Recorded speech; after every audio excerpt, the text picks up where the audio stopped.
S block মৌল সমূহ।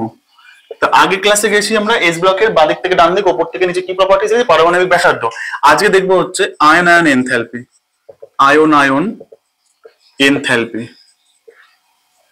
Enthalpy কি হয়, তাহলে এস ব্লকে প্রথমটা কি হয় 1s1, তারপরটা হচ্ছে 1s2। তাহলে বাদিক থেকে ডান দিকে গেলে আকার ক্রমশ ছোট হয়, তাহলে প্রথমটার আকার সব থেকে বড়। তাহলে সব থেকে বড় হওয়ার জন্য কি এখান থেকে আমি একে একটা ইলেকট্রন বার করে দেবো খুব সহজে।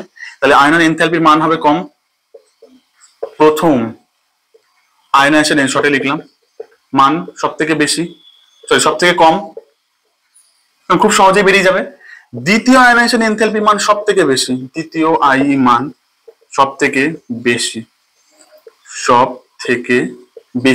তার কারণ কি, ফুলফিল্ড, আমরা জানি হাফ ফিল্ড বা অর্ধপূর্ণ বা পূর্ণ সম্পূর্ণ থেকে ইলেকট্রন বার করতে বেশি এনার্জি লাগে।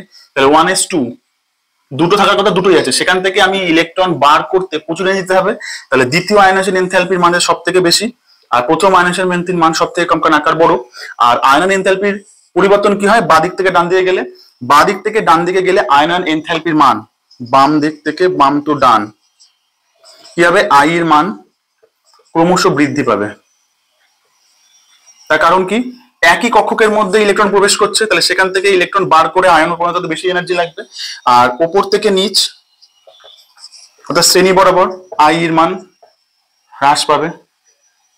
তার কারণ কি, এটা নিউক্লিয়াস, এইখান থেকে যত দূরবর্তী কক্ষক হবে এখান থেকে ইলেকট্রন বার করতে এনার্জি কম দিতে হবে, ফলে ওপর থেকে নিচে আসলে আয়নায়ন এনার্জির মান হ্রাস পাবে এবং বাদিক থেকে ডান দিকে গেলে ক্রমশ বৃদ্ধি হবে। কারণ বাদিক থেকে ডান দিকে গেলে আকার ছোট হয়, নিউক্লিয়াস ইলেকট্রনকে বেশি আকর্ষণ করে, যার জন্য সেখান থেকে আমার এনার্জি বেশি দিতে হবে ইলেকট্রনকে বার করতে। এটা এই পর্যন্ত এখানে কমপ্লিট।